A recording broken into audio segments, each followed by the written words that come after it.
ஓம் சாந்தி 5/2/2021 சாகார முரளி. இன்று பாபா கூறுகிறார், இனிமையான குழந்தைகளே, இங்கே உங்களுடைய அனைத்து விஷயங்களும் மறைமுகமாக இருக்கிறது. எனவே நீங்கள் வெளி பகட்டை காட்டக்கூடாது. உங்களுடைய புதிய ராஜ்யத்தின் போதையில் இருக்க வேண்டும். கேள்வி: உயர்ந்த தர்மத்தையும் தெய்வீக கர்மத்தையும் ஸ்தாபனை செய்வதற்காக குழந்தைகளாகிய நீங்கள் எந்த முயற்சி செய்கிறீர்கள்? பதில்: இப்போது நீங்கள் 5 விகாரங்களை விடுவதற்கு முயற்சி செய்கிறீர்கள். ஏனென்றால் இந்த விகாரங்கள் தான் அனைவரையும் தாழ்ந்தவர்களாக மாற்றியிருக்கிறது. இந்த நேரம் அனைவரும் தெய்வீக தர்மம், தெய்வீக கர்மத்தில் இருந்து தாழ்ந்து விட்டிருக்கிறார்கள் என்பது உங்களுக்கு தெரியும். தந்தைதான் ஸ்ரீமத் கொடுத்து உயர்ந்த தர்மத்தையும் உயர்ந்த தெய்வீக கர்மத்தையும் ஸ்தாபனை செய்கிறார். நீங்கள் ஸ்ரீமத் படி நடந்து தந்தையின் நினைவினால் விகாரங்களின் மீது வெற்றி அடைகிறீர்கள். படிப்பின் மூலம் தனக்கு தானே ராஜ்ய திலகத்தை வைத்துக் கொள்கிறீர்கள். இந்த முரளியில பாபா துவாபர யுகத்தினுடைய ஆரம்பத்தில் ரிஷி முனிவர்கள் தூய்மையாக இருந்தாங்க. ஆகையால் படைப்பவர் பற்றியும் படைப்பை பற்றியும் தெரியாது அப்படின்னு சொல்லி உண்மையை சொன்னாங்க. ஆனால் இப்போ எல்லாம் தமோ பிரதானமாக மாறி இருக்கிறதுனால சிவோகம் அப்படின்னு சொல்கிறாங்க. நானே சிவன், தத்தத்துவம், நீயும் சிவன், நானும் சிவன், எனக்குள்ளேயும் கடவுள் இருக்கிறார், உனக்குள்ளேயும் இருக்கிறார், சர்வ வியாபி அப்படிலாம் சொல்லிட்டு இருக்காங்க. இதில் கவனிக்க வேண்டிய விஷயம் என்ன அப்படின்னா, அவங்க பரமாத்மா எனக்குள் இருக்கிறார், கடவுள் இருக்கிறார் அப்படின்னு தான் சொல்கிறாங்களே தவிர பரமபிதா பரம தந்தை எனக்குள்ளே இருக்கிறார் அப்படின்னு சொல்ல மாட்டாங்க. அந்த பரமாத்மான்ற வார்த்தையை தான் யூஸ் பண்ணுறாங்க. ஏன்னா தந்தைன்னு சொல்லிட்டு பிறகு சர்வவியாபின்னு சொன்னால் அது ராங் ஆகிடும் இல்லையா? ஆகையால் வார்த்தைகள் கூட செலக்டிவாக யூஸ் பண்ணுறாங்க. அடுத்தது பாபா சொல்கிறார், நான் மேலிருந்தே பிரேரணையின் மூலமாக எதுவும் செய்ய முடியாது. தந்தை ரூபத்தில் ஆஸ்தி கொடுக்கணுன்னாலும் கீழே வரணும், டீச்சர் ரூபத்தில் படிப்பு சொல்லி கொடுக்கணுன்னாலும் கீழே வரணும். அதற்கு எக்ஸாம்பிள் கொடுக்குறார். இந்த உலகத்தில் கூட டீச்சர் வீட்டில் இருந்து கொண்டே பிரேரணையின் மூலமாக படிப்பு சொல்லித்தர முடியுமா? முடியாது இல்லையா? அதுபோல் டீச்சர் அப்படின்னாலும் நான் தான் சொல்லி கொடுக்கணும்.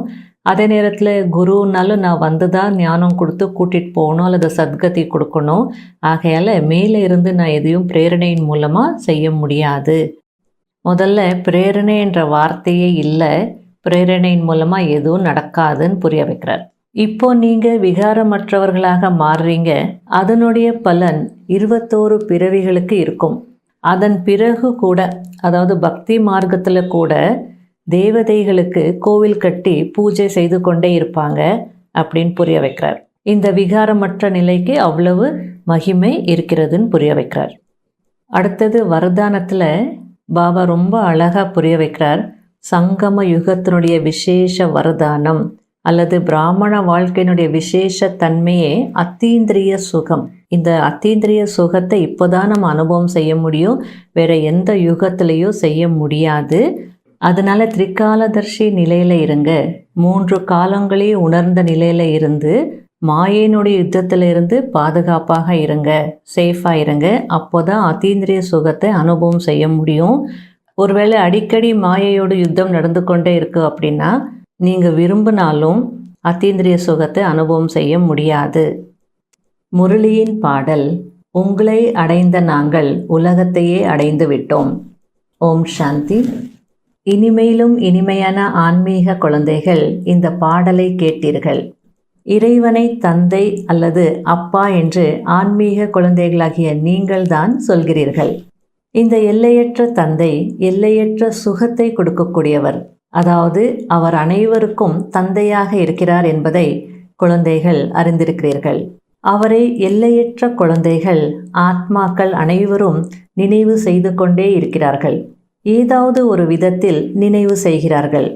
ஆனால் நமக்கு அந்த பரம்பிதா பரமாத்மாவிடம் இருந்து உலகத்தின் ராஜ்ய பாக்கியம் கிடைக்கிறது என்பது அவர்களுக்கு தெரியாது. பாபா நமக்கு எந்த சத்யுகத்தின் ராஜ்ய பாக்கியத்தை கொடுக்கிறாரோ அது நிலையானதாக, தொடர்ந்து இருக்கக்கூடியதாக, அசையாததாக இருக்கிறது. நம்முடைய அந்த ராஜ்யம் 21 பிறவிகள் ஸ்திரமாக இருக்கும். முழு உலகத்தின் மீதும் நமது ராஜ்யம் இருக்கும். அதை யாரும் நம்மிடமிருந்து பறிக்க முடியாது, கொள்ளையடிக்க முடியாது. நமது ராஜ்யம் அசைக்க முடியாததாக இருக்கும்.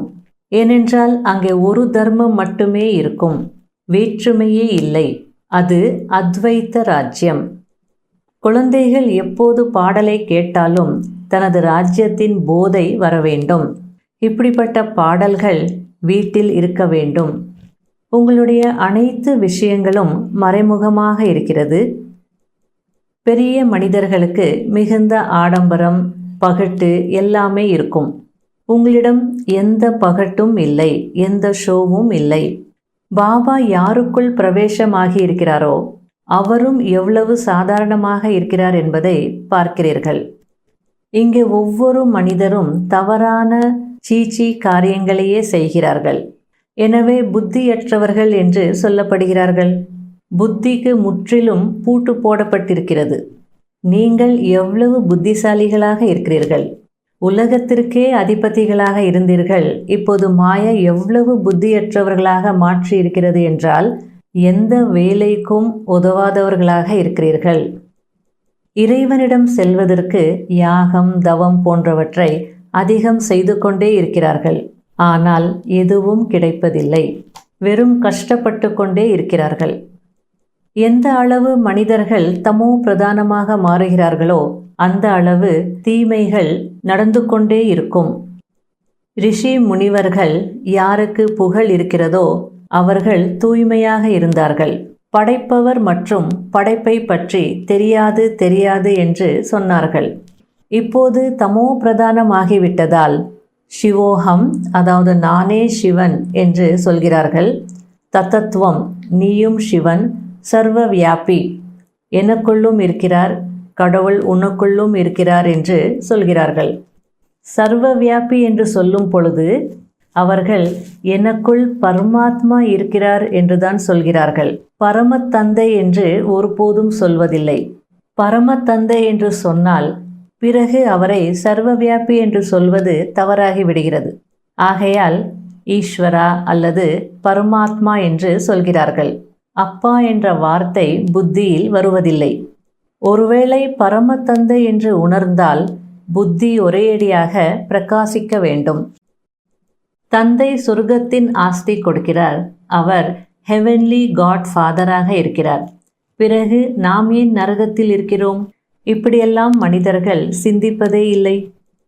இப்போது நான் உங்களுக்கு எப்படிப்பட்ட கர்மத்தை சொல்லிக் கொடுக்கிறேன் என்றால் அதன் மூலம் நீங்கள் 21 பிறவிகளுக்கு ராஜ்யத்தை பெறுகிறீர்கள் என்று தந்தை சொல்கிறார். இப்போது நீங்கள் விகாரமற்றவர் ஆகிறீர்கள். அதனுடைய பலன் 21 பிறவிகளுக்கு இருக்கும். பிறகு பக்தி மார்க்கம் ஆரம்பமாகிறது. தேவதைகளுக்கு கோவில் கட்டி பூஜை செய்து கொண்டே இருப்பார்கள். இந்த பக்தி மார்க்கத்தின் விஷயங்கள் அனைத்தும் முடிந்து போய்விடும். ஆகையால் இப்போது என்னை நினைவு செய்யுங்கள் என்று தந்தை சொல்கிறார். பக்தியின் பிரபாவமும் அதிகமாக இருக்கிறது. எவ்வளவு அழகாக இருக்கிறது! ஆடுவது, பாடுவது என்று எவ்வளவு செலவு செய்கிறார்கள். இப்போது என்னையும் ஆஸ்தியையும் நினைவு செய்யுங்கள் போதும் என்று தந்தை சொல்கிறார். சந்நியாசிகள் பிரம்மத்தின் நினைவில் இருந்தால் ஷரீரத்தை விடும்போது பிரம்மத்தில் கலந்து விடுவோம் என்று நினைக்கிறார்கள். ஆனால் யாரும் அப்படி கலந்துவிட முடியாது என்று தந்தை கூறுகிறார். ஆத்மா அழியாதது, அது எப்படி கலக்க முடியும்? பக்தி மார்க்கத்தில் எவ்வளவு தலையை உடைத்துக் கொள்கிறார்கள். இறைவன் மேலிருந்து பிரேரணை மூலமாக கற்பிப்பார் என்பது கிடையாது. டீச்சர் வீட்டில் இருந்து கொண்டே பிரேரணை கொடுப்பாரா என்ன? பிரேரணை என்ற வார்த்தையே கிடையாது. பிரேரணை மூலமாக எந்த வேலையும் நடப்பதில்லை. உண்மையான குருவாக ஒருவர் மட்டுமே இருக்கிறார். அவரை அனைவருக்கும் சத்கதி அளிப்பவர் என்று சொல்கிறார்கள். ஆகையால் சத்கதி கொடுப்பதற்கும் அவர் வந்தே ஆக வேண்டும். அதாவது எல்லா குழந்தைகளுக்கும் எவ்வளவு துர்கதி ஏற்பட்டிருக்கிறது, அவர்களுக்கு சத்கதி ஏற்பட வேண்டும் என்று தந்தைக்கு தெரியும். துர்கத்தியிலிருந்து பிறகு உயர்ந்த கதியை, அதாவது முக்தி, ஜீவன் முக்தியை அடைகிறார்கள். முதலில் முக்திக்கு சென்று பிறகு ஜீவன் முக்திக்கு செல்கிறார்கள். முதலில் சாந்தி தாமத்திற்கு செல்கிறார்கள், பிறகு சுகதாமத்திற்கு வருவார்கள். எந்த அளவு நல்ல முறையில் நினைவில் இருப்பீர்களோ, ஸ்ரீமத் படி நடப்பீர்களோ, அந்த அளவு நீங்கள் ராஜாக்களுக்கெல்லாம் ராஜா ஆவீர்கள். இது மனிதனை தேவதையாக்கும் பாடசாலை. கடைபிடிக்க வேண்டிய முக்கியமான சாராம்சம். முதல் பாயிண்ட், நாம் ஒரு வழி, ஒரு ராஜ்யம், ஒரு தர்மத்தை ஸ்தாபனை செய்வதற்கு நிமித்தமாக இருக்கிறோம். எனவே ஒற்றுமையாக இருக்க வேண்டும். இரண்டாவது பாயிண்ட், சுயம் தனக்கு தானே ராஜ்ய திலகம் வைத்துக் கொள்வதற்கு விகாரங்களை விடுவதற்கான முயற்சி செய்ய வேண்டும். படிப்பின் மீது முழுமையான கவனம் கொடுக்க வேண்டும். வரதானம், திரிகாலதர்ஷி, அதாவது 3 காலங்களையும் உணர்ந்த நிலை மூலமாக மாயாவின் யுத்தத்தில் இருந்து பாதுகாப்பாக இருக்கக்கூடிய அத்தீந்திரிய சுகத்தின் அதிகாரி ஆகுங்கள். சங்கம யுகத்தின் விசேஷ வரதானம் அல்லது பிராமண வாழ்க்கையின் விசேஷ தன்மை அத்தீந்திரிய சுகம். இந்த அனுபவம் வேறு எந்த யுகத்திலும் கிடைப்பதில்லை.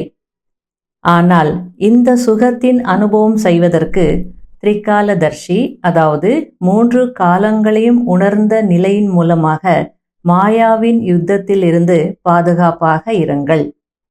ஒருவேளை அடிக்கடி மாயாவின் யுத்தம் நடந்து கொண்டே இருந்தால் விருப்பம் இருந்த போதிலும் அத்தீந்திரிய சுகத்தை அனுபவம் செய்ய முடியாது. யார் அத்தீந்திரிய சுகத்தை அனுபவம் செய்து விடுகிறார்களோ அவர்களை இந்திரிய சுகம் கவர்ந்தெழுக்க முடியாது. ஞானம் நிறைந்தவராக இருக்கும் காரணத்தினால் அவருக்கு அது துச்சமாக தெரியும். ஸ்லோகன், கர்மம் மற்றும் மனதின் இந்த 2 சேவைகளில் சமநிலை இருந்தால் சக்திசாலி வாயுமண்டலத்தை உருவாக்க முடியும். ஓம் சாந்தி.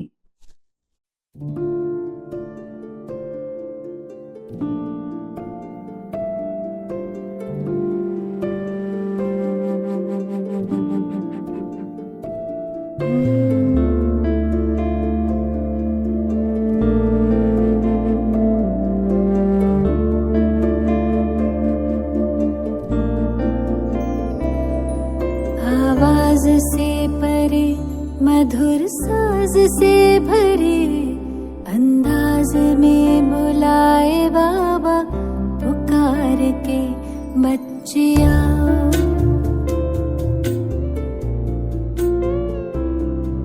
आवाज से परे मधुर साज से भरे अंदाज में बुलाए बाबा पुकार के बच्चिया।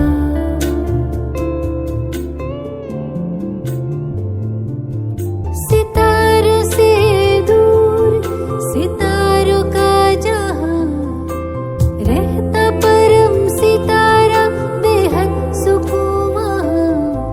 सितारों से दूर सितारों का जहां रहता परम सितारा बेहद सुकून बच्चिया।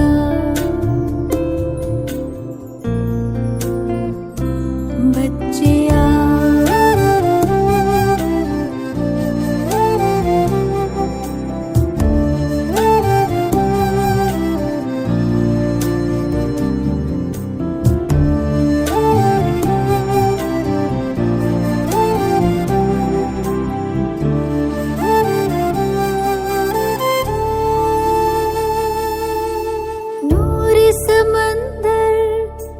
दिखता सुंदर लहराए निरंतर आनंदित अंतर।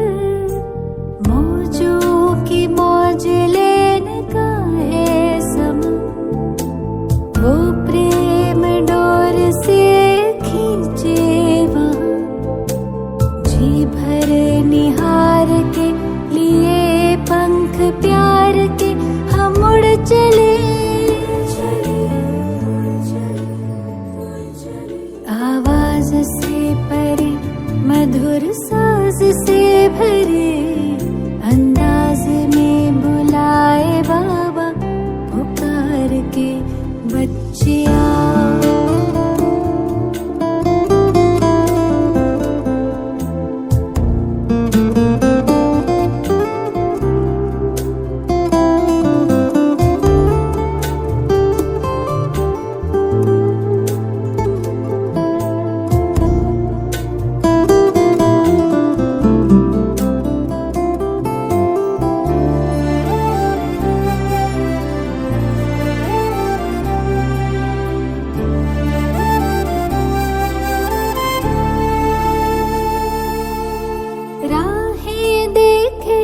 बाबा बाहें खोले, दिल से सुन ले, मृदुल स्वर में वो बोले। राहें देखे, बाबा बाहें खोले, दिल से सुन ले, मृदुल स्वर में वो बोले। कुर्बान करके आओ पुराना जाम, सुन प्यार से पुकारे वो शिव क्षमा। जी भर निहार के लिए पंख प्यार के हम उड़ चले।